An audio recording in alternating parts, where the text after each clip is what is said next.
What's up, YouTube, and welcome to Codename Scream. I am that horror guy. And I'm Mel. And please make sure to like, subscribe, and ring the bell for notifications for all things horror. Welcome to another episode of With That Being Said. We are still within our Purge series. We're almost there. Almost.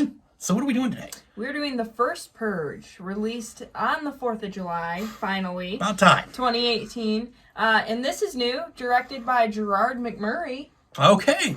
Still written by James DeMonico, though. I guess he's just sick of being overworked at this point. Needs a break.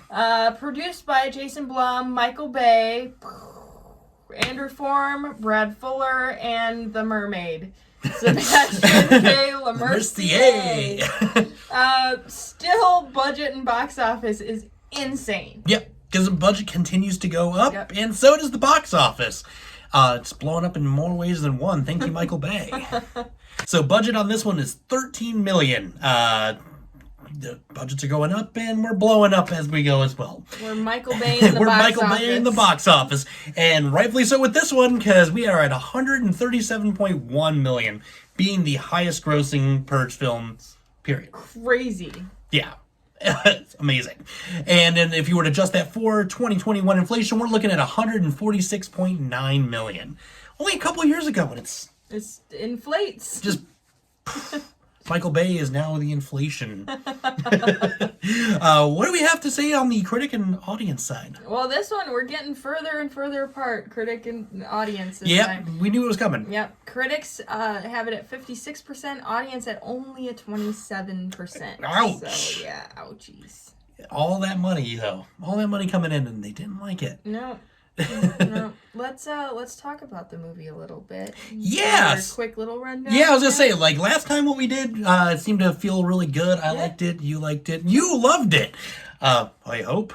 Either way, we're gonna just run this one down real quick, and then her and I are just gonna discuss it briefly, and then have you guys jump in when you're ready.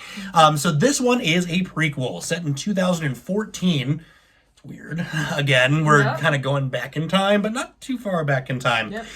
And this one is going to be, we just brought in the new founding fathers, and the whole idea behind the Purge is going to take place on Staten Island. And we have Skeletor, not the He-Man Skeletor, so don't get confused. His name just kind of, there's some legal issues, I'm sure, that are going to follow with that one. But we've got Skeletor. We've got Staten Island under attack during the Purge. We've got everybody with a bad astigmatism and bad contacts being put in. Because, video camera contacts weren't going to mess your eyes up ever. We've got a killer body count left and right. A successful Purge that then gives us the Purge annually. Yep. And that's about it. Yeah, I will run down. I only have 3 fun facts. Rotimi Paul, who played Skeletor. Rotimi Paul. Yep. That's an awesome name. He rode the NYC subway to his audition in full makeup. Oh, that's even cooler. So can you imagine flopping down in your train seat next to Skeletor? Oh my gosh. Imagine that's the only, you're looking for another empty seat, and then you just have to sit next to him. Oh, Skeletor. Ironically, not the strangest thing in the NYC subway. So, No, not at all. He probably fit right in.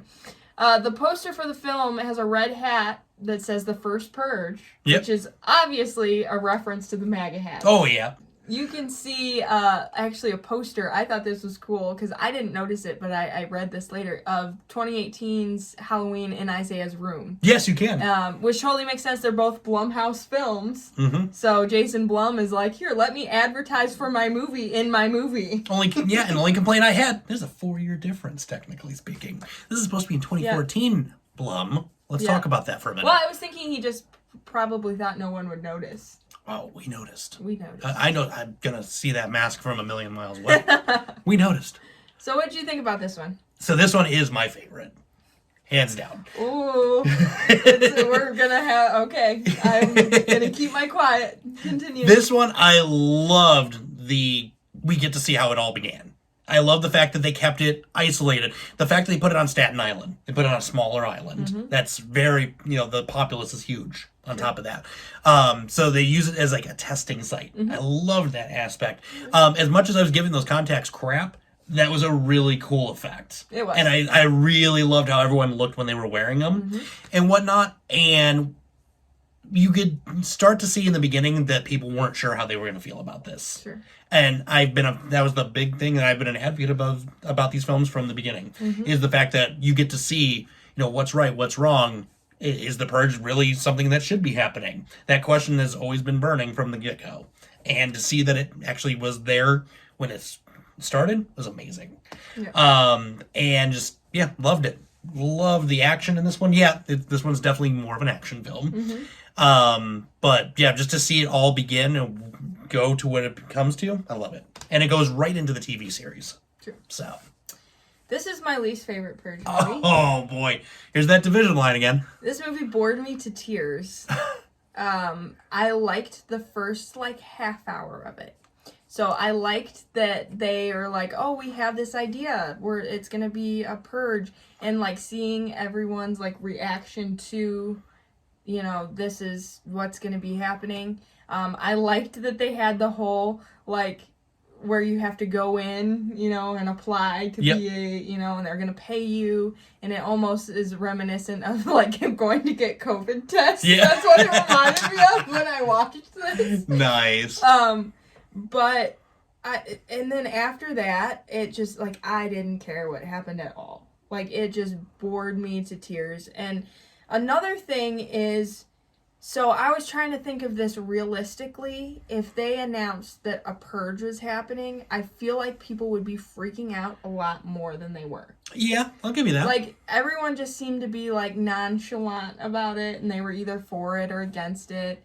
I would be booking a plane flight to France and getting as far away as possible, and no one had this panic. Nope. And I was like, why isn't everyone freaking out? That was just weird to me.